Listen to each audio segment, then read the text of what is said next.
హల్లెలూయా యేసు ప్రభున్ ఎల్లరు స్తుతించుడి.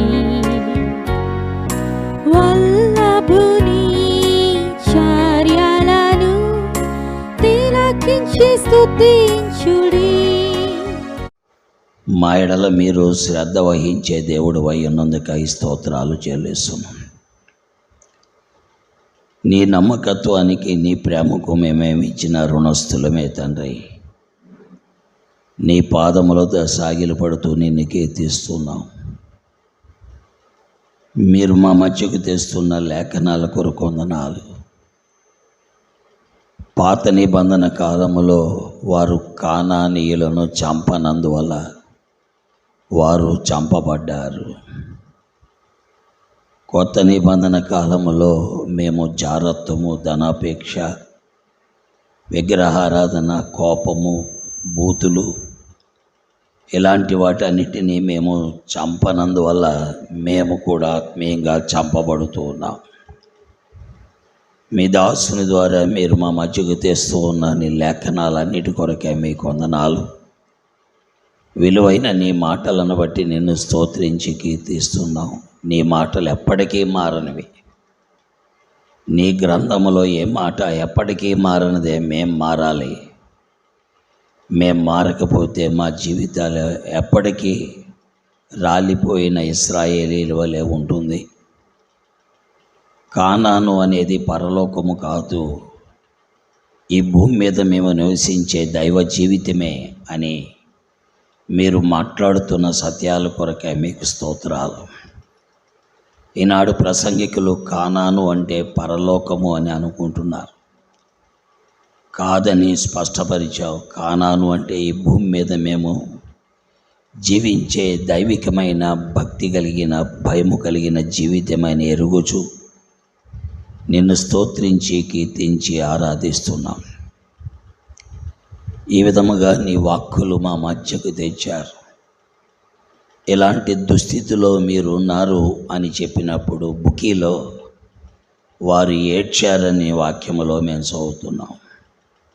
కన్నీళ్లు విడిచారని మేము చదువుతున్నాం. వారి పాపముల విషయమై, వారి అతిక్రమముల విషయమై, వారి లోపముల విషయమై, వారి బలహీనతల విషయమై వారు కన్నీళ్లు విడిచారని వాక్యములో చూస్తున్నాం.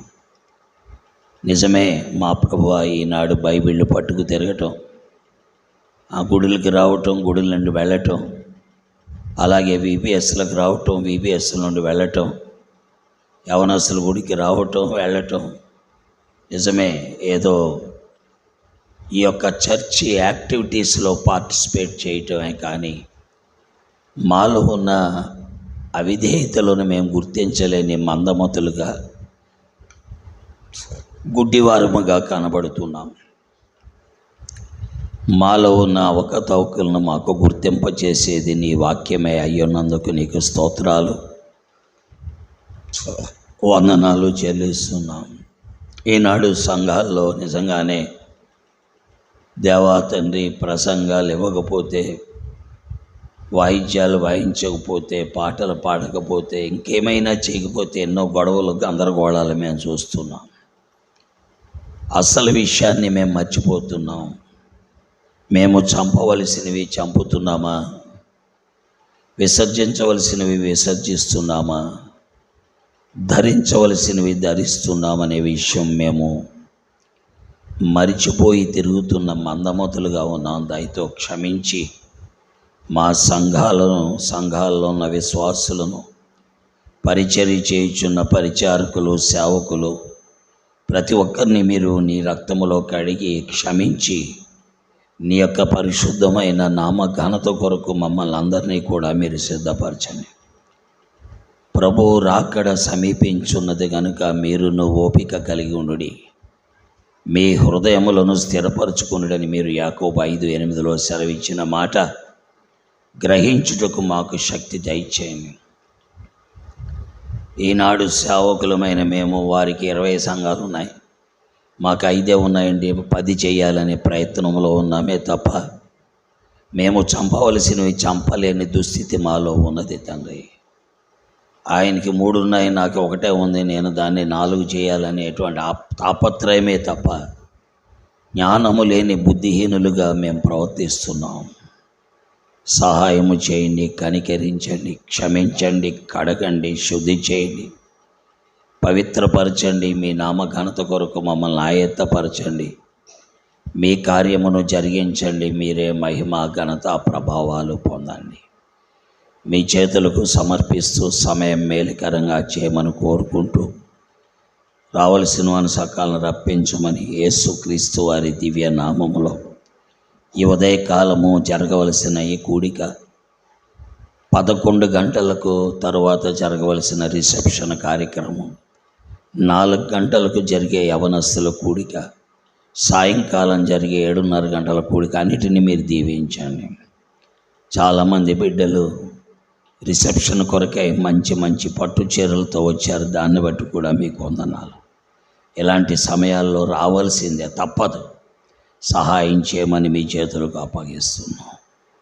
నిన్న మొన్న రాని వారు ఖచ్చితంగా రిసెప్షన్కి వస్తారు. వచ్చిన వారు 7:30 మీటింగ్ కన్నా రాగలగటూ సహాయం చేయండి.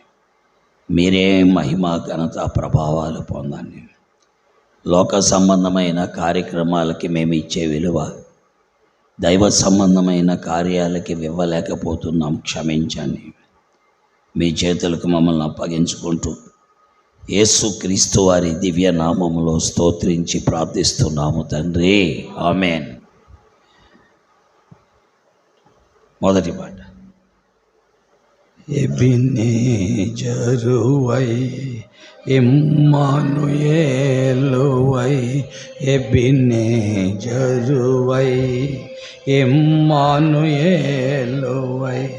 ఎన్నడు విడువని బాబు మాదు దైవమ, ఎన్నడు విడువని మాదు దైవమ, మా పూర్ణ బలముతో కీర్తించెదము,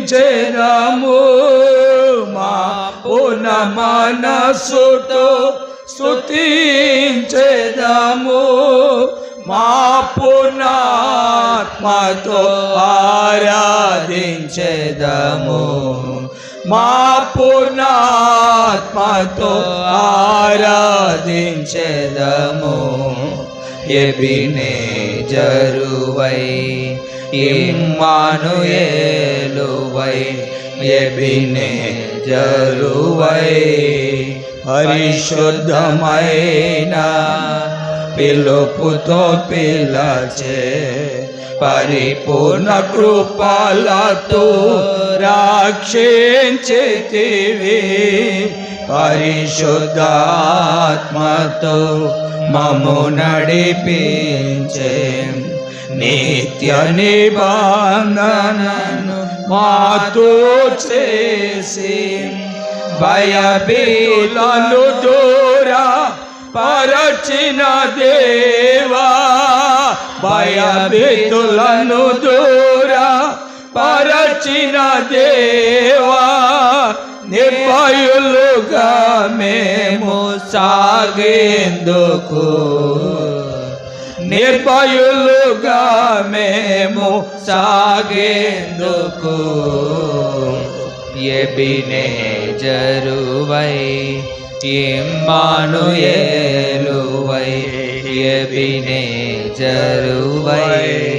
శత్రు సమూహము నన్ను చుట్టినను, వైరి సతానుడు చెలరేగినను, నా వారు నన్ను ద్వేషించినను, నా పక్షమున నిలచిన దేవా, నీదు సహాయము నాకియ జయము, నీదు సహాయము నాకియ జయము, విజయోత్సాహముతో సాగేందుకు, విజయోత్సాహముతో సాగేందుకు. ఎబినేజరువై ఇమ్మానుయేలువై ఎబినేజరువై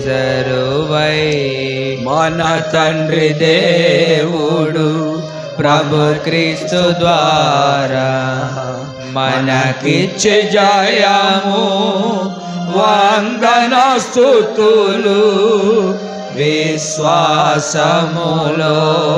స్థిరులుగా నిలిచి కలవరమేరాని కదలక బలముందే ప్రభు కార్యములనే శ్రద్ధతో చేయను ప్రభు కార్యములనే శ్రద్ధతో చేయను బుద్ధిని మా కొసగి దీవించిన ప్రభు బుద్ధిని మా కొసగి దీవించిన ప్రభు ఎబినేజరువై ఇమ్మానుయేలువై.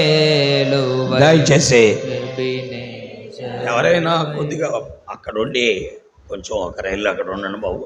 ఆ ఇసాక్ ఆ గేట్ దగ్గర ఉండి కొద్దిగా టిఫిన్ చేయని వాళ్ళు వెళ్ళి అక్కడికి వెళ్ళి టిఫిన్ చేయమని చెప్పి ఆ మార్నింగ్ వాళ్ళు వచ్చారు, వెళ్ళి టిఫిన్ చేయండి, వెనకాల టిఫిన్ ఉంది, వెళ్ళండి. టైం పాడు చేయకండి, ఎందుకంటే ఇప్పటికే ఆలస్యమైంది. ఆ టిఫిన్ లేట్ అవటం వల్ల ఆలస్యమైంది. మీరు కూడా ఆలస్యంగా వచ్చారు, అందువల్ల ఏం చేయాలి. అన్నగారిని కూడా ఆలస్యం పెట్టేసి, ఎందుకంటే 9:30 అనుకున్నాం, 9ంటికల్లా ప్రారంభిద్దాం అనుకున్నాం, 9:30 ప్రారంభించాం. దయచేసి తీసుకెళ్ళి అక్కడ ఉండి కొద్దిగా చెప్పండి బాబు, ఎందుకంటే మనం ఉన్నత ప్రజలకు సేవ చేయటానికి. అది నా జీవయాత్రలో శోధనలెదురైనా నే నడుచు మార్గములు ఆపదలెన్నోన్నా నా తోడు నీడగా నీ ఉందువని పలికే వాగ్దాన బలముతో ముందుకే సాగెదను. నీ ఆజ్ఞ పాటింతు నిబ్బరముగాను, నీ ఆజ్ఞ పాటింతు నిబ్బరముగాను. ధైర్యము విడువాను దిగులందను, ధైర్యము విడువాను దిగులందను. ఎబినేజరువై ఇమ్మానుయేలువై ఎబినేజరువై నేనేమయ్యున్నాను నీ గొప్ప కృపయేగా. నీ కృప నాయడల నిష్ఫలము కాలేదు. నాకప్పగించిన విలువైన పరిచర్య నీ ఆత్మ ద్వారానే కొనసాగించి తిని. నాదు ప్రయాసము వ్యర్థము కానియక, నాదు ప్రయాసము వ్యర్థము కానియక దేవించే ఫలింపచేసావయ్యా, దేవించే ఫలింపచేసావయ్యా.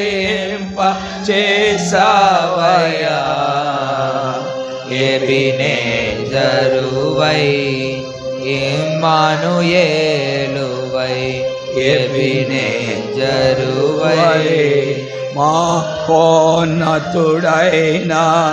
ఆ దేవదేవునికి కార్యము సఫలము చేసెడి ప్రభునకు నేనెల్లప్పుడు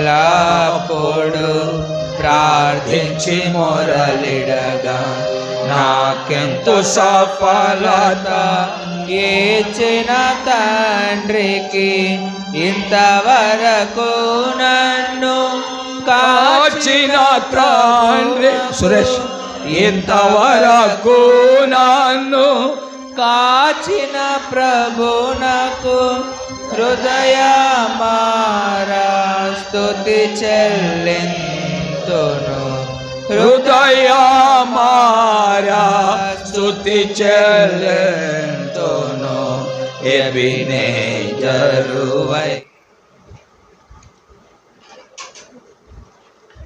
ప్రభు అయిన యేసు నామములో మీ అందరికీ శుభాభివందనాలు తెలియజేస్తూ ఉంటున్నాను. ఈ ఉదయకాలము కీర్తన 24వ అధ్యాయం నుంచి కొన్ని విషయాలు ధ్యానం చేయడానికి సమయం తీసుకుందాం. కీర్తన 24వ అధ్యాయం. ఈ అధ్యాయాన్ని మార్చి చదువుకోవడానికి ప్రయత్నం చేద్దాం. కీర్తన 24, నేను మొదటి వచనాన్ని చదువుతాను, మీరు 2వ వచనం చదవండి. భూమియు దాని సంపూర్ణతయు లోకమును దాని నివాసులను యెహోవావే.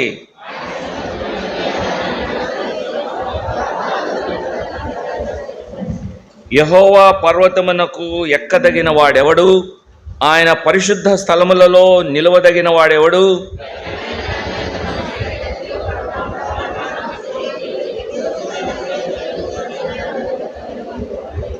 వాడు యెహోవా వలన ఆశీర్వాదము నొందును, తన రక్షకుడైన దేవుని వలన నీతిమత్వము నొందును.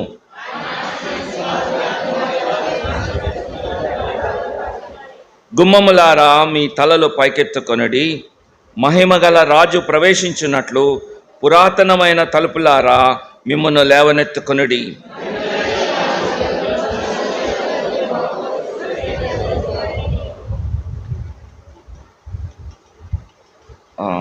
తొమ్మిది కదా. గుమ్మములారా మీ తలలు పైకెత్తుకొనుడి, పురాతనమైన తలుపులారా మహిమగల రాజు ప్రవేశించున్నట్లు మిమ్మును లేవనెత్తుకొనుడి.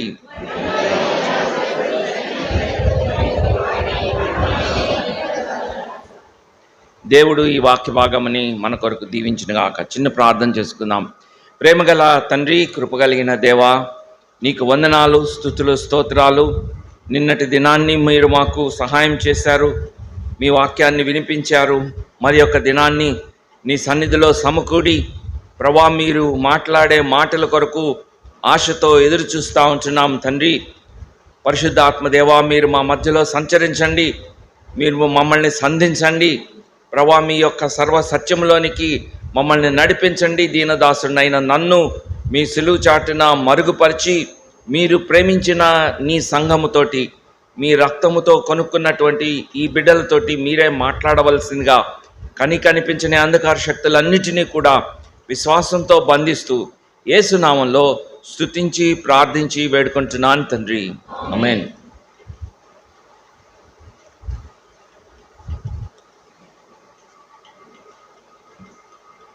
నిన్నటి దినాన్ని ప్రభు సన్నిధిలో మనము స్థిరముగా ఉండుట అంటే ఏమిటి అనే విషయాల్ని మనము జ్ఞాపకం చేసుకుంటూ వచ్చాం. మరికొన్ని విషయాలు ఈరోజు కూడా అదే అంశం మీద చూసి రాత్రి నుంచి ప్రభు యొక్క రాకడ కొరకు ఎలా సిద్ధపడాలి అనే విషయాల్ని మనం జ్ఞాపకం చేసుకోవడానికి ప్రయత్నం చేద్దాం. 24వ కీర్తనలో కూడా ప్రభు యొక్క సన్నిధిలో ఎవరు నిలబడగలుగుతారు, ఎవరు స్థిరంగా ఉండగలుగుతారనే కొన్ని విషయాలు ఇందులో నుంచి కూడా నేర్చుకోవడానికి ప్రయత్నం చేద్దాం.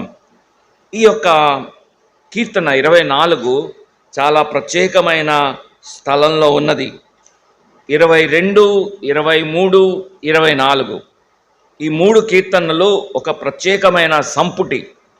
ఈ 3 కూడా మరి మొత్తము యేసుక్రీస్తు యొక్క ఆయన ప్రధానమైన ఉద్దేశాలు తెలియజేసే కీర్తనలుగా కనబడతా ఉంటున్నాయి. మరి గతాన్ని గురించి, వర్తమానాన్ని గురించి, భవిష్యత్తుని గురించి ఈ 3 కీర్తనలు చెప్తా ఉంటుంటాయి. మనం గతంలో ఏమై ఉన్నాము, పాపం నుంచి ఎలాగ తప్పించబడ్డాము, పాపం యొక్క శిక్ష నుంచి ఏ విధంగా తప్పించబడ్డాము అన్నది 22వ కీర్తనలో కనబడితే, 23వ కీర్తనలో ఆయన మనల్ని ప్రస్తుతము ఎలా నడిపిస్తున్నాడు, వర్తమానంలో దేవుడు మనల్ని ఎలా నడిపిస్తున్నాడు. నాకు లేమి కలుగకుండా పచ్చిక గల చోట్ల, శాంతికరమైన జలాల యొద్ద నా ప్రాణానికి సేద తీరుస్తూ తన నామాన్ని బట్టి నీతి మార్గాల్లో నడిపించే దేవుడుగా వర్తమాన కాలంలో ఆయన నాకు ఏమై ఉన్నాడు అనే విషయాన్ని మనం చూస్తాం. 24వ కీర్తన వచ్చేటప్పటికి మన భవిష్యత్తులో ప్రభువు ఏం చేయబోతున్నాడు, మనల్ని ఎలాగా మహిమలో ప్రవేశపెడుతున్నాడు అనే విషయాల్ని మనం చూస్తూ ఉంటాం. పాపం చేసినప్పుడు మనిషి పోగొట్టుకున్నది ఏంటంటే, చాలాసార్లు మనం అనుకున్నది ఏంటంటే, నేను నరకానికి వెళ్తాను, దేవుని శిక్షకి లోనయ్యాను అనుకుంటాం. నిజమే, కానీ దానికంటే ముఖ్యంగా పాపం చేసినప్పుడు రోమపత్రికలో ఒక మాట ఉంటుంది, పాపము చేసి దేవుడు అనుగ్రహించు. వాట్ వీఆర్ ఎట్ లాస్, మనం పోగొట్టుకున్నది ఏంటి అంటే దేవుని మహిమని పోగొట్టుకున్నాం. 24వ కీర్తనలో ఆ మహిమని మళ్ళీ మనకి ఏదైతే పోగొట్టుకున్నామో దాన్ని దేవుడు మళ్ళీ మనకి పునరుద్ధరిస్తూ ఉంటున్నాడు, దాన్ని తిరిగి మనకి ఇస్తూ ఉంటున్నాడు. కాబట్టి భవిష్యత్తులో మనకి జరగబోయేది ఏంటి అనేది చెప్తా ఉంటుంది. మన గతము, మన వర్తమానము, మన భవిష్యత్తు, ఈ 3 కీర్తనలు చాలా చక్కగా మాట్లాడుతుంటాయి. అంతేకాదు ఈ 3 కీర్తనలకు ఉండేటువంటి మరొక ప్రత్యేకత ఏంటంటే, ఈ 3 కీర్తనల్లో 3 కాపరులు కనపడుతూ ఉంటారు. కాపరి ఒకటే కానీ 3 లక్షణాలు, కాపరికి ఉండే 3 లక్షణాలు కనబడుతుంటాయి. 22లో ఒక మంచి కాపరి కనబడితే 23వ వచనంలో ఒక గొప్ప కాపరి, 24వ అధ్యాయంలో ఆయన ప్రధాన కాపరి అని మనం చూడవచ్చు. ఎవరు గొప్ప కాపరి, మంచి కాపరి, ప్రధాన కాపరి అని చూస్తే యోహాను సువార్త 10వ అధ్యాయం 11వ వచనంలో మంచి కాపరి అంటే ఎవరో రాస్తుంది. ఎవరు మంచి కాపరి? 10వ అధ్యాయం 11వ వచనం, నేను గొర్రెలకు మంచి కాపరిని, మంచి కాపరి గొర్రెల కొరకు తన ప్రాణం పెడతాడు. మంచి కాపరి అంటే తన గొర్రెలకు ప్రాణం పెట్టేవాడిని మంచి కాపరి అంటారు. 22వ అధ్యాయంలో ఆయన మన కొరకు ప్రాణం పెట్టడాన్ని మనం చూస్తూ ఉంటాం. సిలువలో ఆయన మనకు బదులుగా ఆయన ప్రాణం పెట్టినట్లు మనం చూస్తూ ఉంటున్నాం. మనం ఆ యొక్క 16వ వచనం లేక 17వ వచనం నుంచి చూస్తే 22, నా ఎముకలన్నీ నేను లెక్కింపగలను, వారు నిదానించి నన్ను తేరిచుచున్నారు, నా వస్త్రములు వారు పంచుకొనుచున్నారు. ఎవరి గురించి మాట్లాడుతున్నారమ్మా ఇది కదా? జ్ఞాపకం వస్తుందా మీకు? యేసు ప్రభు సిలువలో మరణించినటువంటి ఆ దృశ్యాన్ని వివరిస్తున్నటువంటి కీర్తన ఇది. ఆయన మంచి కాపరి, గొర్రెల కోసం ప్రాణం పెట్టినటువంటి కాపరి. ఆయన ఏ విధంగా ప్రాణం పెట్టాడు అనేటువంటిది మనం ఈ కీర్తనలో చూస్తాం. మరి గొప్ప కాపరి అని ఎవరిని అంటారు? హెబ్రీ పత్రిక 13వ అధ్యాయం 20-21 వచనాలు. హెబ్రీ 13వ అధ్యాయము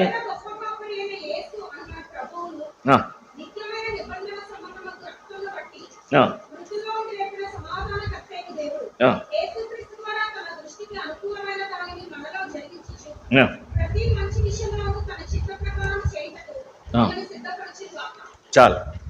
గొర్రెల కాపరి, గొప్ప కాపరి ఏం చేస్తాడు? గొప్ప కాపరి ఏం చేస్తాడంటే యేసుక్రీస్తు ద్వారా తన దృష్టికి అనుకూలమైన దాన్ని మనలో జరిగిస్తూ ఉంటున్నాడు. ఇది మీకు సంతోషం కలిగించే మాట కాదో నాకు తెలియటల్లా. మనం చాలాసార్లు దేవునికి ఏం చేయాలనుకుంటుంటాం కదా.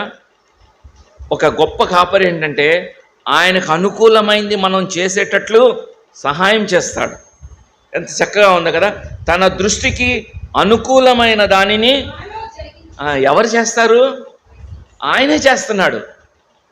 ఆయన దృష్టికి అనుకూలమైనది ఆయనే మనలో జరిగిస్తూ ఉంటూ ప్రతి మంచి విషయంలోనూ తన చిత్త ప్రకారం చేయుటకు అదనమాట కదా. ఆయన నా కాపరి, నాకు లేమి కలగదు. మనకి భయం కదా, అరే నేను దేవుని కొరకు జీవించగలనా లేదా అని అనుకుంటే ఆయన అంటాడు తన చిత్త ప్రకారం చేయడానికి మిమ్మల్ని సిద్ధపరుస్తాడు. మీకు ఏమీ కొదువ లేకుండా, లేమి లేకుండా భయపడాల్సిన అవసరం లేదు. దేవుడు నిన్ను నన్ను స్థిరపరిచే దేవుడు. ఆయన మనల్ని తన నామాన్ని బట్టి నీతి మార్గాల్లో నడిపిస్తాడు. మనం నీతిగా నడవకపోతే దేవుని God's name is at stake, దేవుని నామానికి అవమానం కలుగుతుంది. అందుకని ఆయన ఏం చేస్తాడు తెలుసా? మనం నీతి మార్గాల్లో నడిచేటట్లు అన్ని రకాలుగా మనకి సహాయం చేస్తాడు. తన దుడ్డుకర్ర, తన దండముతోటి మనల్ని ఆదరిస్తుంటాడు. శాంతికరమైన జలాల యొద్ద నడిపిస్తుంటాడు. ఆయన మన ప్రాణానికి సేద తీరుస్తూ ఉంటుంటాడు. గొప్ప కాపరి. ఆ తర్వాత మనం చూస్తే ప్రధాన కాపరి. 1 పేతురు 5వ అధ్యాయం 4వ వచనం. 1 పేతురు 5వ అధ్యాయం 4వ వచనం.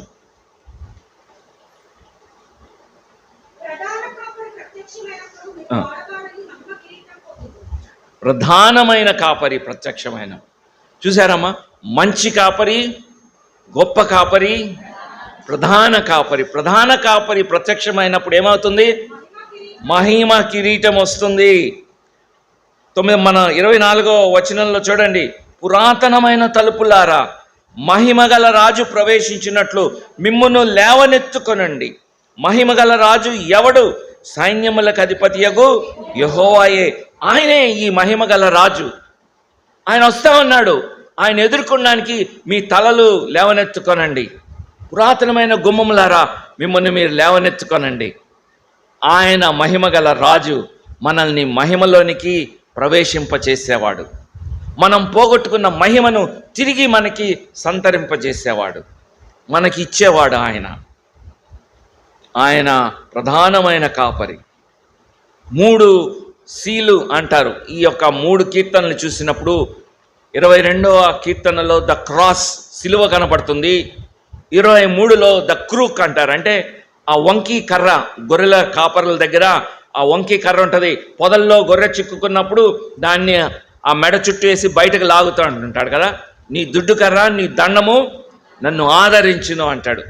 The cross, the crook and 24th సామ్లో ద క్రౌన్. జ్ఞాపకం ఉంటాయి కదా, ఎప్పుడన్నా కీర్తనలు తీసినప్పుడు 22, 23, 24. The cross, the crook and the crown. Right. ఇప్పుడు 24వ కీర్తన చూద్దాం. 24లో మన యొక్క ధ్యానాన్ని నిలపడానికి ప్రయత్నం చేద్దాం. ఇక్కడ ఈ కీర్తన చదివినప్పుడు మీకు 2 ప్రశ్నలు కనపడతాయి. ఏంటి ఆ ప్రశ్నలు చూడండి. యెహోవా పర్వతమునకు ఎక్కదగిన వాడెవడు? సో ఆ 2 ప్రశ్నల భావం ఒకటే, దాన్ని ఒకటే ప్రశ్నగా తీసుకుంటున్నాను నేను. యెహోవా పర్వతమునకు ఎక్కదగిన వాడు ఎవడు? ఆయన పరిశుద్ధ స్థలములో నిలువదగిన వాడెవడు? అది మొదటి ప్రశ్న. రెండవ ప్రశ్న చెప్పండి. మహిమగల రాజు ఎవడు? 8వ వచనంలో ఉంది. మరలా అదే ప్రశ్న 10వ వచనంలో కూడా కనబడుతుంది. మహిమగల ఈ రాజు ఎవడు? 2 ప్రధానమైన ప్రశ్నలు ఈ కీర్తనలో కనబడుతున్నాయి. యెహోవా పర్వతమునకు ఎక్కదగిన వాడెవడు? రెండవది, ఆ మహిమగల రాజు ఎవడు? ఈ ప్రశ్నలకి సమాధానము ఇవ్వడానికి ప్రయత్నిస్తున్నాడు కీర్తనకారుడు. ఆయన ప్రశ్నలు కీలకమైన 2 ప్రశ్నలు లేవనెత్తాడు. యెహోవా పర్వతమునకు ఎక్కదగిన వాడెవడు? మహిమగల ఈ రాజు ఎవడు అనేటువంటి విషయాల్ని మనం చూస్తా ఉన్నాం. రాత్రి కాలంలో ఈ మహిమగల రాజు ఎవరు, ఆయనని ఎలా ఎదుర్కొంటాము అనేది చూడడానికి ప్రయత్నం చేద్దాం. అయితే మొదటి ప్రశ్నకి సమాధానము ఏమని ఈ యొక్క కీర్తనాకారుడు వ్రాస్తున్నాడో మనం చూడడానికి ఇప్పుడు ఈ సమయంలో ప్రయత్నం చేద్దాం. ఆయన యొక్క పర్వతమునకు ఎక్కదగిన వాడు ఎవడు అనేటువంటి ప్రశ్నకి ఆయన సమాధానం ఇస్తూ, మొట్టమొదటిగా మీరు మొదటి వచనాన్ని నుంచి చూస్తే కొంత వివరణ కనబడుతుంది. భూమియు దాని సంపూర్ణతయు, లోకమును దాని నివాసులను యెహోవావే అని ఈ యొక్క ఉపోద్ఘాతం కనబడుతుంది. Introduction of this Sam.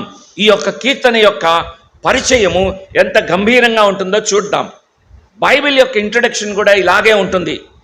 ఒక రకంగా చూడాలి అంటే ఒక మినీ బైబిల్, అంటే ఒక 10 వచనాల్లో కట్టే, కొట్టే, తెచ్చే రామాయణం అంతా నాకు 3 ముక్కల్లో చెప్పమన్నాడంట.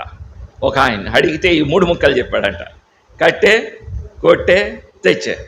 కట్టేశాడు సీతని, వెళ్ళాడు, కొట్టాడు, తెచ్చుకున్నాడు మళ్ళీ. 3 మాటలు అన్నమాట కదా. సో అట్లాగా బైబిల్ అంతటిని, ఆ జిస్ట్ని ఈ 10 వచనాల్లో మనం చూస్తూ ఉంటున్నాం. దీన్ని ఏమంటారంటే నరేటివ్ అంటారు. బైబిల్ని అర్థం చేసుకునేటప్పుడు, అంటే వ్యాఖ్యానం అర్థం చేసుకునేటప్పుడు కొన్ని ప్రిన్సిపల్స్ ఉంటాయి. దేవుని వాక్యాన్ని సందర్భంలో చదవాలి, దేవుని వాక్యము ఏ కాలంలో వ్రాయబడింది, ఏ ప్రజలకు వ్రాయబడింది అనే విషయాలు గమనించాలి.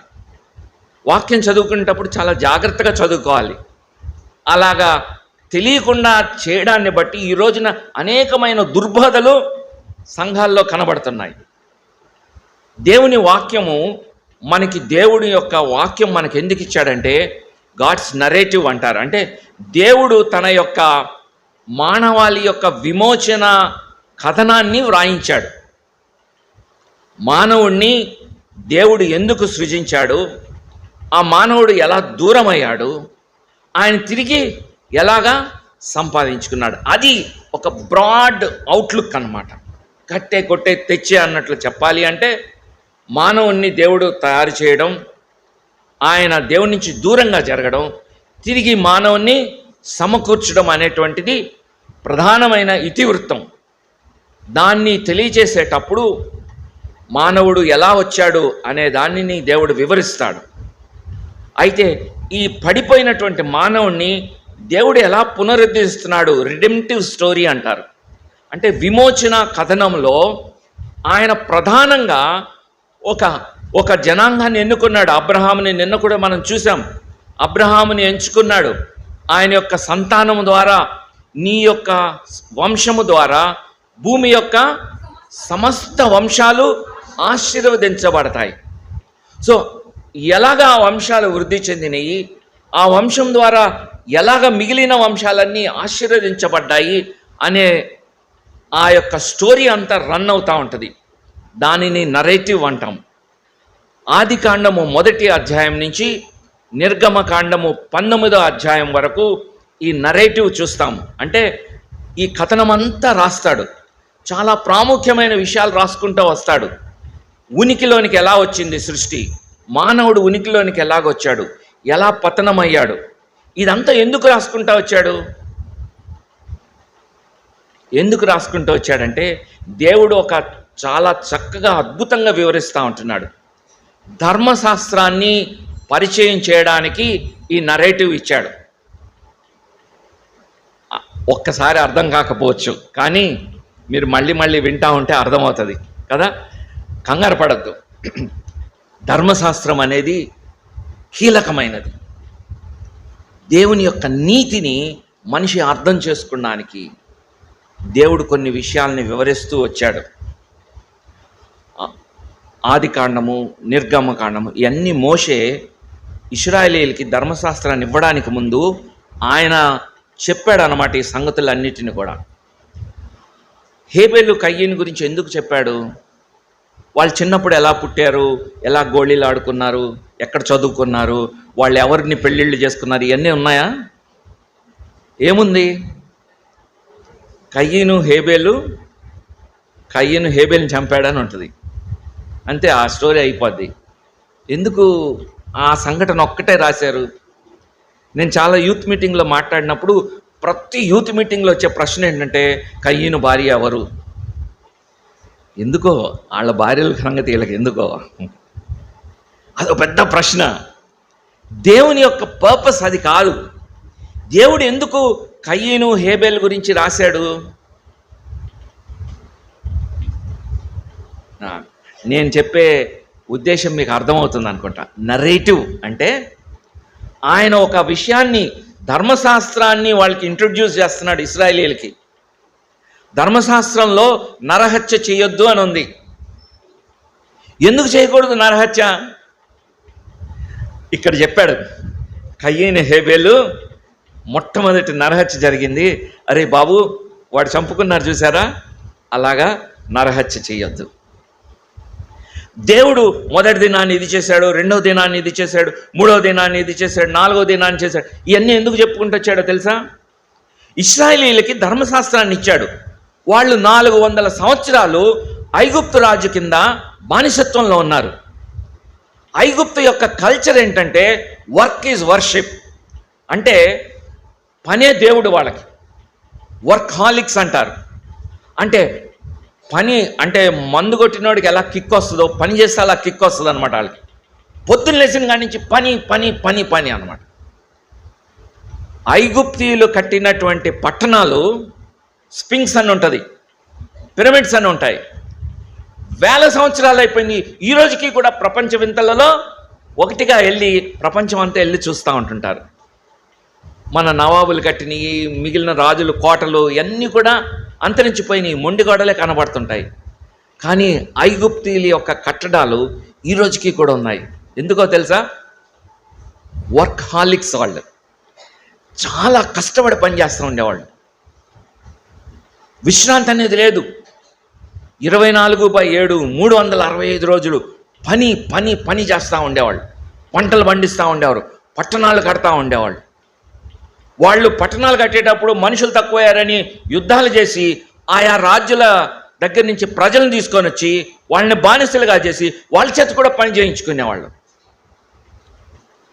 యోసేపు కాలంలో వచ్చిన ఇశ్రాయేలీలు మొదటి 150 సంవత్సరాలు బాగానే ఉన్నారు, చక్కగా ఇశ్రాయేలీలాగా. ఆ తర్వాత మొదలైన వాళ్ళ కష్టాలు. ఏం చేశారు? ఇశ్రాయేలీల చేత వెట్టి చాకరీ చేయించుకోవడం మొదలుపెట్టారు. వాళ్ళు రామ్సే సీతోన్ అనేటువంటి పట్టణాలని కట్టించడం మొదలుపెట్టారు. వర్క్ వర్క్ వర్క్ అదేనమాట వాళ్ళకి.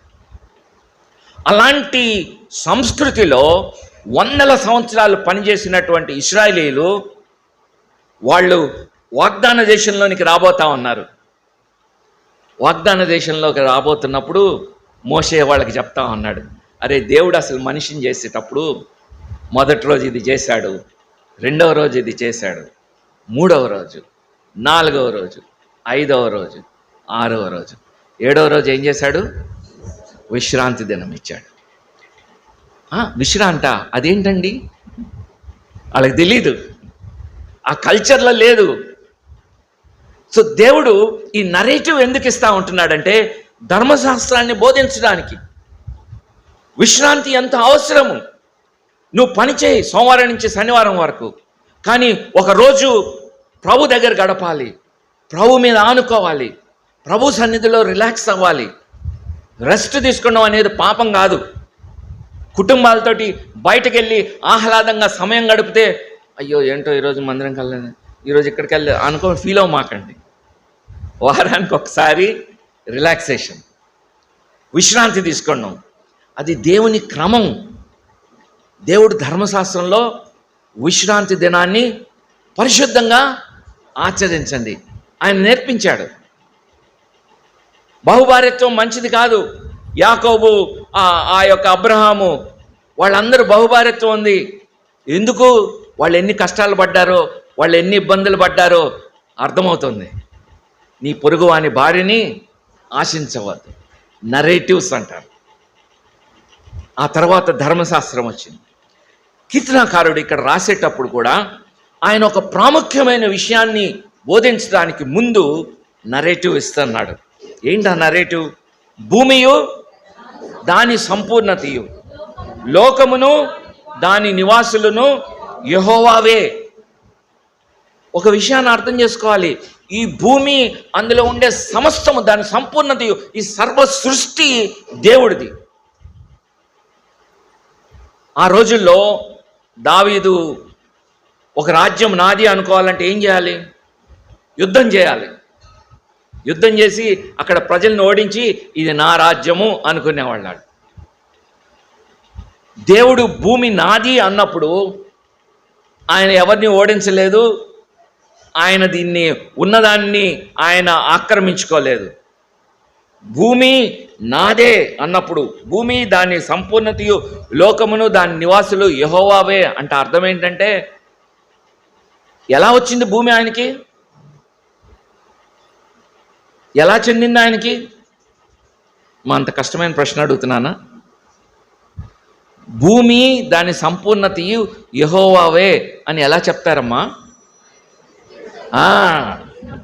ఆయన జయించుకుంటే సంపాదించుకున్నది కాదు, ఆయన ఆక్రమించుకుంటే సంపాదించుకున్నది కాదు. ఇది ఆయన సృష్టికర్త, ఆయన దీనికి సృష్టికర్త. స్వత్వము అంటారు, సొంతము అనే దానికి సంస్కృత పదం స్వత్వము. ఆయన సొంతం ఇది, ఆయన తయారు చేసుకున్నాడు. లెట్ దేర్ బి లైట్స్, వెలుగు కలుగును గాక. ఆ నీళ్ళన్నిటినీ ఒక చోట సమకూర్చి భూమి కనబడును గాక అన్నప్పుడు భూమిని కలుగు చేసిన వాడు ఆయన క్రియేట్ చేశాడు. భూమి మాత్రమే కాదు, భూమిలో ఉండే సమస్తమును, ఈ చెట్లు, చేమలు, నదులు, కొండలు, కోనలు, minerals, whatever it is there, ఇది యావత్తు కూడా ఆయనకి సంబంధించినదే. ఇది మొత్తము కూడా ఆయనకి సంబంధించినదే. విశ్వాసులుగా ఈ సత్యము, ఇది చాలా ప్రాముఖ్యమైనది. ఇదంతా దేవునిదే అని గుర్తించడం చాలా ప్రాముఖ్యమైనది. మరి మనం మాట్లాడుకునేటువంటి మన భూమి అంటాము, మన చదువు అనుకుంటాము, నా డిగ్రీ అనుకుంటాము, నా ఉద్యోగం అనుకుంటాము, నా బంగారం అనుకుంటాం. వీటి సంగతి ఏంటి?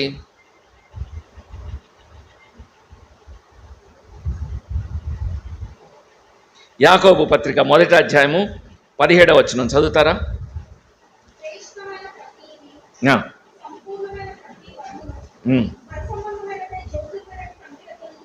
అర్థమైందా?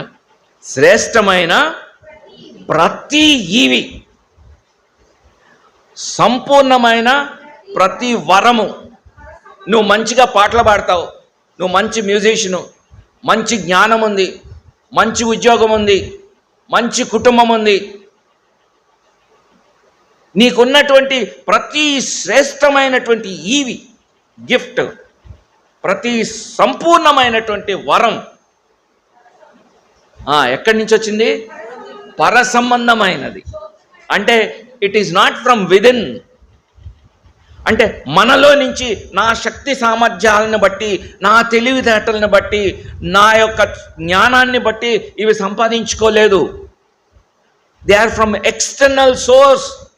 పర సంబంధమైంది, ఇహానికి సంబంధించింది ఏది కాదు, ఎర్త్లీ రీజన్స్ ఏది కాదు. పర సంబంధమైనదై జ్యోతిర్మయుడగు తండ్రి యొద్ద నుంచి వచ్చింది. ఈ వచనాలు మనకు తెలిసినయే, కానీ చాలాసార్లు వీటిని ఆలోచించాం మనం. భూమియు దాని సంపూర్ణతయు, లోకమును దాని నివాసులను యెహోవావే. ఈరోజు మనం అనుకుంటున్నా నీ చదువు కానీ, నీ అందము కానీ, నీ ఆస్తి కానీ, ఏదైనా సరే జ్యోతిర్మయుడగు తండ్రి దగ్గర నుంచి, పరము నుంచి నీకు గిఫ్ట్గా ఇవ్వబడ్డాయి, వరంగా, ఈవిగా ఇవ్వబడ్డాయి. అవి నీ సొంతం కాదు, దేవుడిచ్చాడు. ఈ అవగాహన చాలా ప్రాముఖ్యమైనటువంటిది.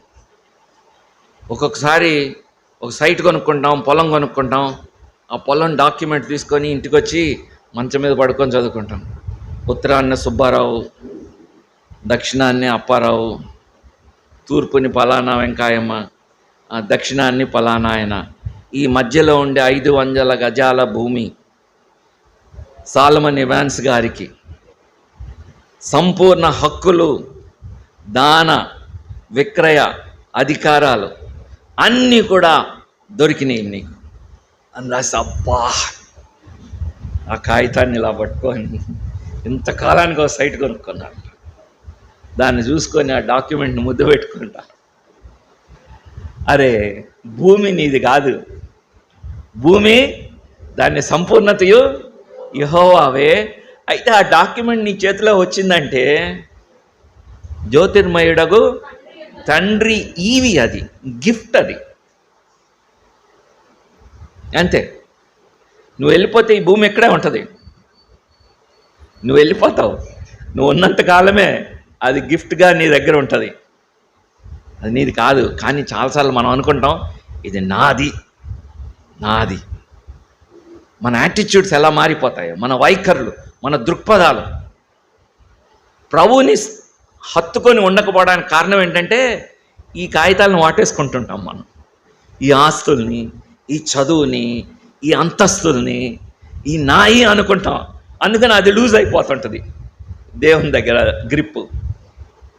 ఇది ఆయనది, ఆయన నాకు ఇచ్చాడు అన్నప్పుడు ఈ ఆస్తిని నేను ఎలా చూస్తాను, ఈ చదువుని ఎలా చూస్తాను, ఈ ఉద్యోగాన్ని ఎలా చూస్తాను? ఐఎమ్ ఏ స్టూవర్డ్, గృహ నిర్వాహకుడిని. ఇంట్లో అడ్డుకున్నట్టు ఈ భూమి మీద కొంతకాలం ఉన్నాను, మళ్ళీ వెళ్ళిపోతాను. నేను గృహ నిర్వాహకులం. ఏదో పని మీద ఊరు వెళ్ళాల్సి వచ్చింది, స్కూటర్ అడిగావు నీ ఫ్రెండ్ని, లేదా కారు అడిగావు, ఎలా డ్రైవ్ చేస్తావు దాన్ని? ఓయమ్మ ఏదో అడక్క ఆయన మొహంతెలా పెట్టుకొని ఇచ్చాడు ఈ బండి, దీనికి ఒక చిన్న డెంట్ పడినా లేకపోతే గీత పడినా అయిపోద్ది, నా జీతం అంతా కట్టాలి దాన్ని రిపేర్ చేయడానికి. అందుకని చాలా జాగ్రత్తగా, ముందెక్కడో బస్సు ఉంటే ఇక్కడ ఆపేస్తాను నేను, ఎంత జాగ్రత్తగా చూసుకుంటాను, ఎందుకంటే అది నాది కాదు. అలాంటి యాటిట్యూడు నాయి అనుకున్న వాటి మీద ఉందా? నాది, నా భార్య, నా భర్త, నా పిల్లలు. నా భార్య ఫోన్ చేసింది హాస్పిటల్లో ఉన్నప్పుడు, కోవిడ్ అయిపోయింది, ఆమెకి డిశ్చార్జ్ చేస్తామన్నారు doctors, she is completely all right. ఆమె ఫోన్ చేసి బహుశా రేపు మార్నింగ్ డిశ్చార్జ్ ఇస్తారనుకుంటండి, I will be coming tomorrow, నేను రేపు వస్తానని చెప్పింది. లేదా మ్యాక్సిమం ఈవినింగ్ వస్తాను. నేను కూడా ఇంట్లోనే ఐసోలేషన్లో ఉన్నాను కోవిడ్లో. ఓకే త్వరగా వచ్చేసి, మరి నేను కలుసుకోగలనో లేదో, నేను బయట ఉన్నాను, ఇట్లా ఐసోలేషన్లో ఉన్నాను అని మాట్లాడుకున్నాం. ఉదయాన్నే 3 ఫోన్ వచ్చింది హాస్పిటల్ నుంచి, she has a massive cardiac arrest. నేను ఆమెను చూడలేదు, ఎందుకంటే నేను ఆ యొక్క పరిస్థితిలో ఉన్నాను కాబట్టి ట్రావెల్ చేయలేను. ఇంకొకరికి ఇది వస్తుంది. నా పిల్లలు వెళ్ళి తనని భూస్థాపన చేసి వచ్చారు. నా భార్య, ఇప్పుడు నేను చెప్పగలనా? నా భార్య అనుకున్నది ఎక్కడుంది ఆమె? ఎంతకాలం? 38 సంవత్సరాలు నా సహధర్మచారిణి. నా అనుకుంటాం, నా పిల్లలు, నా చదువు, నా ఆస్తి. భూమియు దాని సంపూర్ణతయు యెహోవావే, దేవునికి చెందినది అన్నప్పుడు మన యొక్క దృష్టి, మన యొక్క వైఖరి చాలా బహుభిన్నంగా ఉంటుంది. ప్రియమైన సహోదరి సహోదరులారా, ఇది చాలా ప్రాముఖ్యమైనటువంటిది. లోకమును దాని నివాసులను యెహోవావే. భూమి మాత్రమే కాదు, భూమి మీద ఉండేటువంటి మనుషులందరూ కూడా ఆయనవే. మన జీవితాలు మనవి కావు. ప్రతి జీవితము ప్రభువుకి సంబంధించినది. లోకంలోని ప్రతి వ్యక్తి కూడా ఆయనకు చెందినవాడు. ఈ దృక్పథం ఎంత మేరకు మనలో ఉంది? ఎన్నిసార్లు ఇలాగ ఆలోచిస్తుంటాము. విలియం కేరీ అనే ఆయన జిమ్ ఎలియట్ అనేటువంటి ఒక ఆయన 1956వ సంవత్సరంలో ఒక ప్రాంతాన్ని గురించి చదివాడు. వాళ్ళకి దేవుడి గురించి తెలియదు, కానీ ఆయన అనుకున్నాడు, భూమిలో ఉండే ప్రతి వాళ్ళు ఆయనకు చెందిన వాళ్ళు, కానీ ఆయనకు చెందిన వాళ్ళమని వాళ్ళకి తెలియదు. కాబట్టి నేను వెళ్ళి వాళ్ళకి దేవుని గురించి చెప్పాలి అనుకున్నాడు. ఎలాంటి రవాణా సదుపాయాలు లేదు. ఒక హెలికాప్టర్లో నుంచి ఆయన 4 స్నేహితులు రోప్స్ తోటి దిగారు. దిగిన తర్వాత అక్కడ ద్వీపంలోని వాళ్ళు చుట్టూ వచ్చారు, వాళ్ళు గుమ్మికూడారు. వీళ్ళ భాష వాళ్ళకి అర్థం కాలేదు, వీళ్ళ భాష వాళ్ళకి అర్థం కాలేదు. వాళ్ళు కొంచెం సేపు చూసిన తర్వాత, అరే వీళ్ళని వండుకొని తింటే బాగుంటుంది అనుకున్నారు. బాణాలతో కొట్టి వాళ్ళని చంపేశారు. వాళ్ళు నోరు తెరిచి ఒక్క మాట చెప్పకుండానే వాళ్ళ ప్రాణాలని తీసేసుకున్నారు. ఎందుకు వెళ్ళారు? వాళ్ళ జీవితాలు వ్యర్థమైపోయినాయా? వాళ్ళు ఏ నమ్మికతోటి అక్కడికి వెళ్ళారు? లోకమును దాని నివాసులు యెహోవావే. దేవునికి చెందిన ప్రజలు దేవుణ్ణి ఎరుక్కుండా ఉన్నారు. వాళ్ళకి దేవునికి తెలియచేద్దాము అనుకొని వాళ్ళు అక్కడికి వెళ్ళారు. అందుకే ఈక్వెడార్ అనే ప్రాంతానికి. ఆ 4 యవనస్తుల భార్యలు, జిమ్ ఎలియట్ భార్య భర్త చనిపోయినప్పటికీ కూడా ఆమె కొన్ని నెలల తర్వాత తన్ను తాను సంభాళించుకొని మళ్ళీ అదే ప్రాంతానికి వెళ్ళింది. వాళ్ళతోటి మాట్లాడడానికి ప్రయత్నించింది. అయ్యా, నా భర్త ఇక్కడ ప్రాణం ఇచ్చాడు, ఆయన మీకు హాని చేయడానికి రాలేదు, కానీ ఒక వ్యక్తిని పరిచయం చేయడానికి వచ్చాడు. ప్రభువైన యేసుక్రీస్తుని పరిచయం చేయడానికి వచ్చాడు. ఆయనదే ఈ భూమి, దాని సర్వ నివాసులు ఆయనకు చెందినవారు. మీరు కూడా ఆయనకు చెందినవారు, మీరు దేవుని బిడ్డలు అని చెప్పినప్పుడు ఆ యొక్క ద్వీపంలోని ప్రజలందరూ కూడా ఈరోజు క్రైస్తవులుగా ఉన్నారు. జిమ్ ఎలియట్ భార్య ఈ రోజుకి జీవిస్తూ ఉంది, ఒక సజీవ సాక్ష్యముగా. మనము ఇతరుల్ని ఎలాంటి దృష్టితోటి చూస్తూ ఉన్నాము? లోకము, దాని నివాసులు యెహోవాకు చెందిన వారే. అందుకే నిన్నటి దినాన్ని కూడా మాట్లాడాం, మనం మనుషుల్ని చూసే దృక్పథం మారాలి. కులంతో చూడొద్దు, ప్రాంతంతో చూడొద్దు, చదువుకున్నవాడు చదువు లేనివాడని కాదు, దేవుని పోలికలో సృజించబడిన వ్యక్తులు.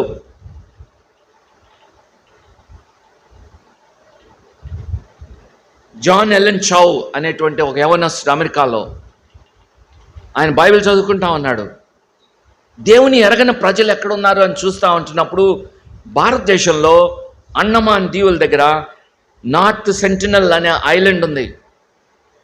వాళ్ళకి ప్రజా జీవితంతో సంబంధం లేదు, అనాగరికులుగా నాగరిక ప్రపంచానికి దూరంగా బ్రతుకుతా ఉన్నారు.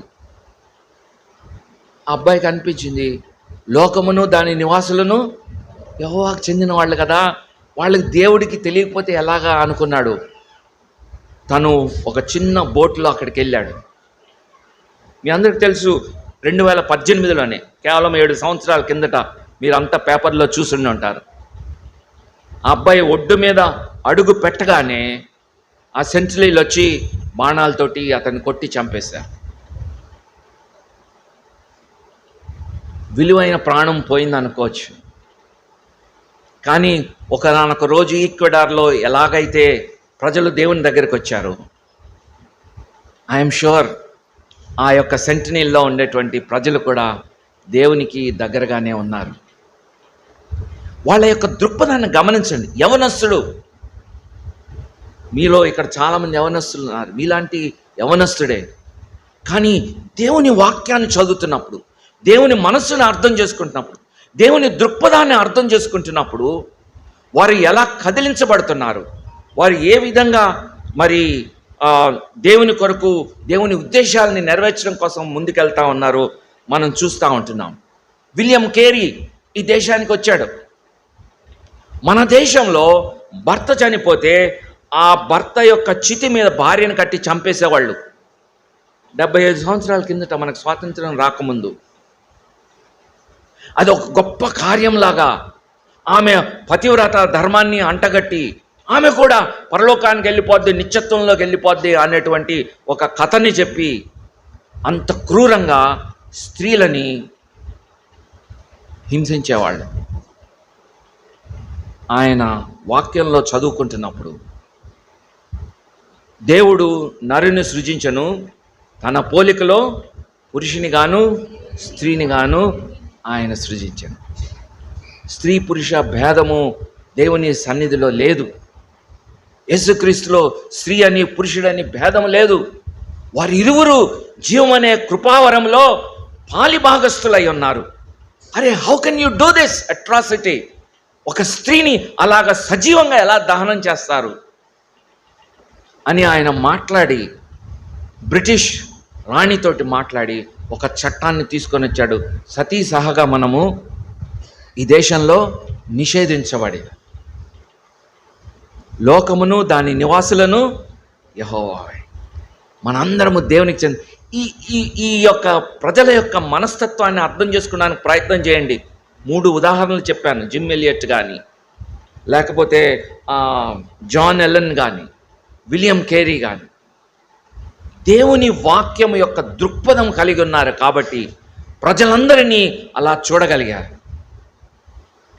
కొద్ది మేరకన్నా సరే ఏలూరులో ఎబినేజర్ సంఘంలో ఉన్నటువంటి విశ్వాసులు ఇలాంటి దృక్పథాన్ని అలవర్చుకోవాలి. భూమియు దాని సంపూర్ణతయు, లోకమును దాని నివాసులను యెహోవావే. మానవుని యొక్క ఉనికి, మానవుని యొక్క మనుగడ, మానవుని యొక్క గమ్యము దేవుని చేతిలో ఉన్నాయి. దేవుని బిడ్డలము అనే విషయాన్ని మనం అర్థం చేసుకోవాలి.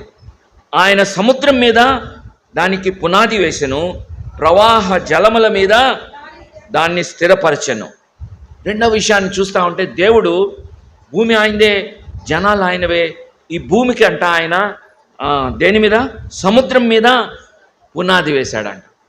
పునాదులు వేసే బిజినెస్సే నాది, సివిల్ ఇంజనీర్ నేను. ఒక రాయి కనబడితే ప్రశాంతంగా నిద్రపోతాను.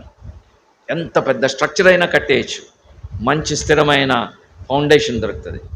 అదే ఇసుక లేకపోతే ఒండ్రు మట్టి అంటారు కదా, క్లేయి సాయిల్స్ అయితే, బంకమట్టి నల్ల రేగడి నేలలు అయితే మాకు నిద్ర పట్టదు. ఎక్కడ ఏది కుంగుద్దో, బిల్డింగ్కి క్రాక్ వస్తుందో అనుకుంటాం. దానికి ఫౌండేషన్ ఎలా డిజైన్ చేయాలా అని ఆలోచన చేస్తూ ఉంటాం.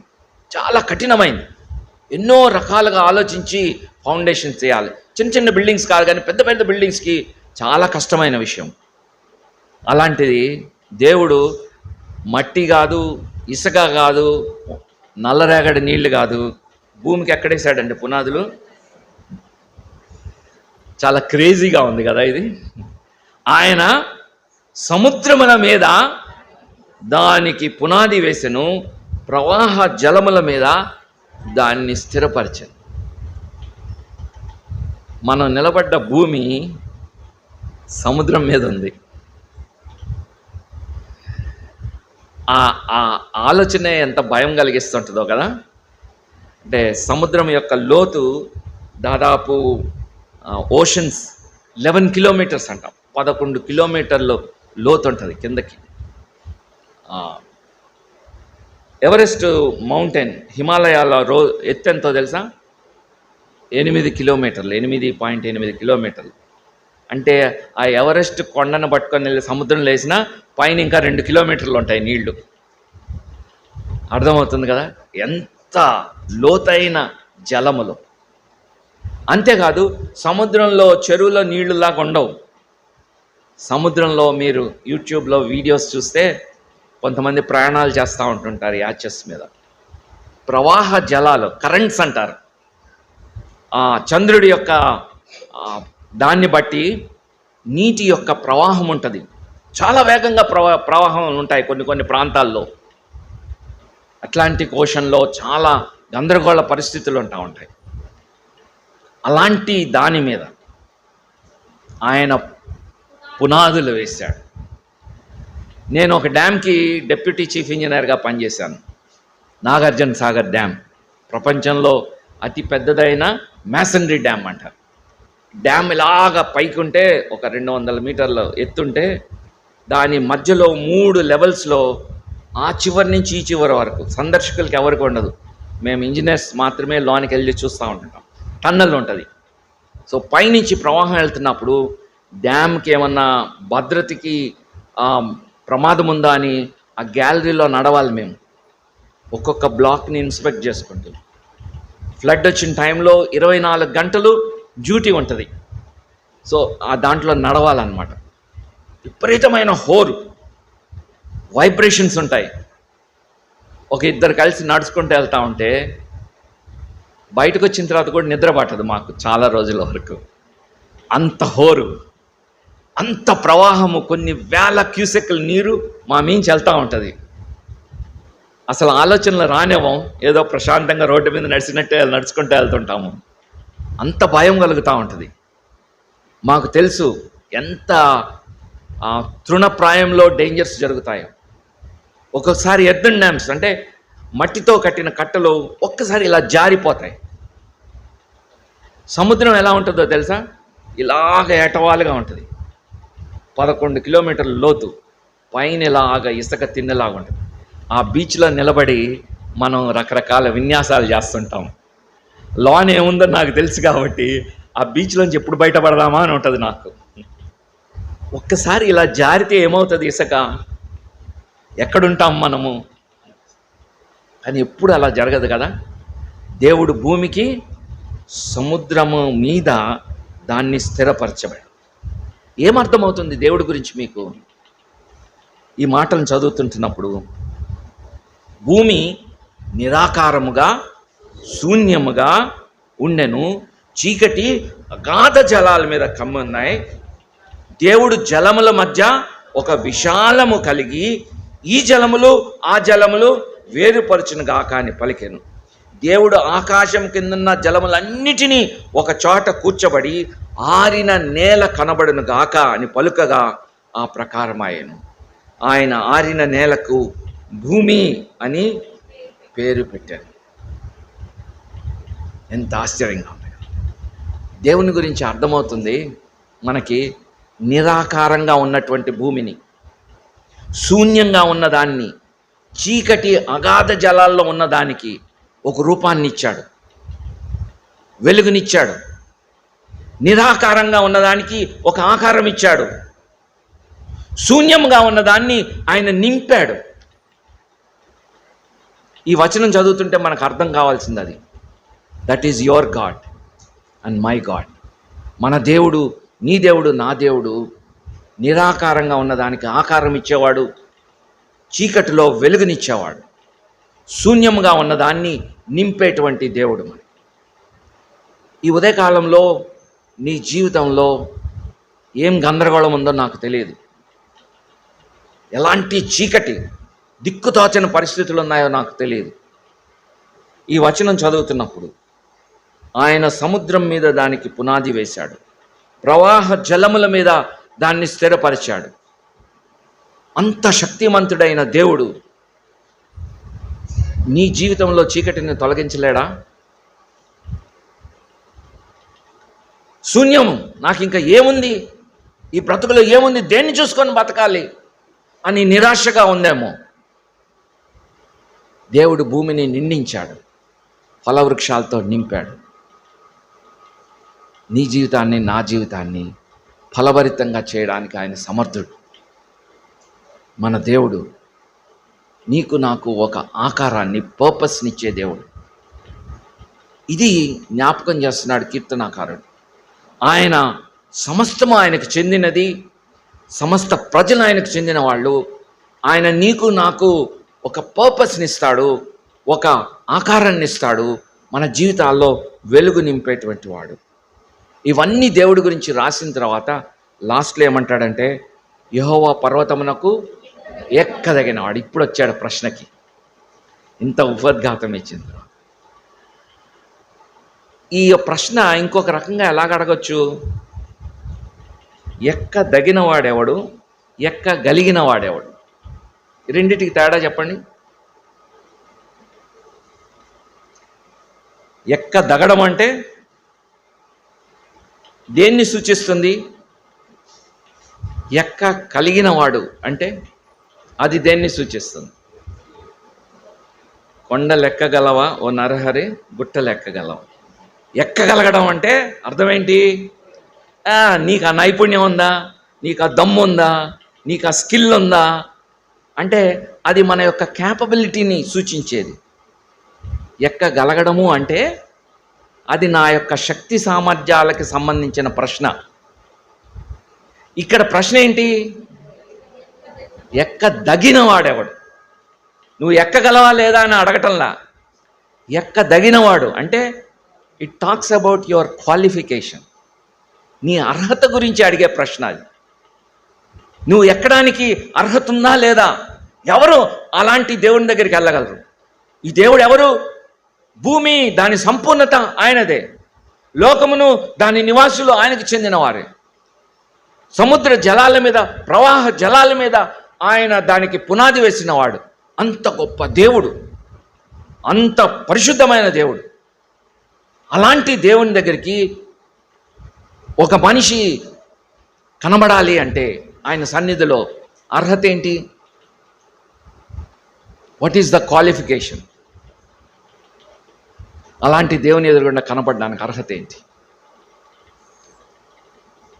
వ్యర్థమైన దాని యందు మనస్సు పెట్టక, కపటముగా ప్రమాణము చేయక, నిర్దోషమైన చేతులు, శుద్ధ హృదయము కలిగి ఉండేవాడే. The one with clean hands. నిర్దోషమైన చేతులు అంటే మన చేతలు, మన క్రియలు నిర్దోషంగా ఉండాలి. హృదయము, మనస్సు అంటే మన ఆలోచనలు, మన ఉద్దేశాలు పవిత్రంగా ఉండాలి. కపటంగా ప్రమాణం చేయక, అంటే మన మాటలు, 3 విషయాలు, మన ఆలోచనలు, మన దృక్పథాలు, అలాగే మన చేతలు, మన మాటలు. అంతే కదా మనిషి జీవితం, ఈ 3 కదా, మాట, చేత, ఆలోచన. ఈ 3 విషయాల్లో పరిశుద్ధత ఉన్నప్పుడే, అప్పుడే మనము ఆయన సన్నిధిలోనికి కనబడగలం. ఈ మందిరంలో ఎవరికి ఉందో అర్హత?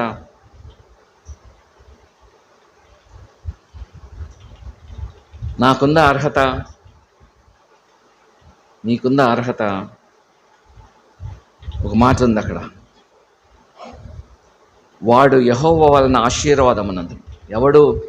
ఇలాంటి జీవితం ఉన్నవాడు, మాటల్లో, చేతల్లో, తలంపుల్లో పరిశుద్ధత కలిగిన వాడు యెహోవా వలన ఆశీర్వాదము నొందుతాడు. అయితే ఎలా వస్తుంది ఈ ఆశీర్వాదం అంటే, తన రక్షకుడైన దేవుని వలన నీతిమత్వమున. అంటే మనలో ఎవ్వరూ తన సొంత ప్రయత్నాల వలన, మన చేతల ద్వారా, మన మాటల ద్వారా, మన యొక్క సరైన దృక్పథాలను కలిగి ఉండడాన్ని బట్టి మనం దేవుని దగ్గరికి వెళ్ళలేము. దేవుని వలన నీతిమత్వము నొందువాడు ధన్యుడు. ఎందుకంటే మన హృదయాలు చాలా మోసకరమైనటువంటివి. మన యొక్క మాటలు, మన యొక్క చేతలు మురికి గుడ్డల వలె ఉన్నాయని యెషయా భక్తుడు చెప్తా ఉంటున్నాడు. మానవ హృదయం అన్నిటికంటే మోసకరమైంది. దాన్ని గ్రహించగలవాడు ఎవడు అంటే ప్రశ్న. గ్రహించేవాడు ఎవడు లేడని దాని అర్థం. మనం ఒకసారి ఒక తప్పు చేసిన తర్వాత మళ్ళీ వెనక్కి తిరిగి చూసుకుంటే, అరే నేనైనా ఈ మాట అనింది, నేనైనా ఈ పని చేసిందని మనకే ఆశ్చర్యం కలుగుతుంది. అంటే మన హృదయంలో అంత దుష్టత్వం ఉందని మనకే తెలియదు. అది బయటికి క్రియారూపకంగా వచ్చినప్పుడు మాత్రమే అర్థమవుతుంటుంది మనకి. అలాంటి హృదయాన్ని, అలాంటి చేతులు, అలాంటి మాటలు నిరర్గళంగా కపటం మాట్లాడతాం. యాకోబు పత్రికలో ఉంది మన నోటిని గురించి. అలాంటి పరిస్థితుల్లో దేవుని వలన నీతిమత్వం, మన వల్ల చేత కాదు, కానీ దేవుడు మనకి నీతిని ఇవ్వడానికి ఇష్టపడతా ఉన్నాడు. ఆయన సిలువలో మరణించిన కారణం చేత నీకు నాకు నీతిని ప్రసాదించేవాడిగా ఉంటున్నాడు. కాబట్టి ప్రతిసారి మన జీవితంలో స్థిరత్వం కావాలి అంటే ఎవరి దగ్గరికి వెళ్ళాలి? దేవుడి దగ్గరికి వెళ్ళాలి. దేవుని కృప మీద ఆధారపడుతుండాలి. నీ యొక్క నమ్మకత్వము, నీ యొక్క డిటర్మినేషను, నీ యొక్క రిజల్యూషన్స్ని బట్టి నువ్వు నీతిమంతుడిగా జీవించలేవు. నాకు వేరుగా ఉండి మీరేమీ చేయలేరు. ఆయన మీద ఆధారపడుతున్నప్పుడు మాత్రమే మనం పరిశుద్ధంగా జీవించగలం. ఆయన మనకు అవసరం. ఆయన మనకు అవసరము. యాకోబు దేవా నీ సన్నిధిని వెదుకువారు అట్టివారే. ఇశ్రాయేలీయుల దేవా అంటల్లా, యాకోబు దేవా అంట. మోసగాళ్ళకి ఆయన దేవుడిగా ఉండడానికి ఇష్టపడుతున్నాడు. ఈ ఉదయకాలంలో నిన్ను నన్ను ఆయన పిలుస్తూ ఉంటున్నాడు. ఆయన సన్నిధిని వెతికేవాళ్ళు ఎలాంటి వాళ్ళో తెలుసా? నీతిని పొందుకునేవాళ్ళు. ఇంకా ఎవరైనా ఇలాంటి నీతిని కనుక పొందకపోతే దేవుడు ఈ ఉదయకాలంలో మిమ్మల్ని పిలుస్తూ ఉన్నాడు.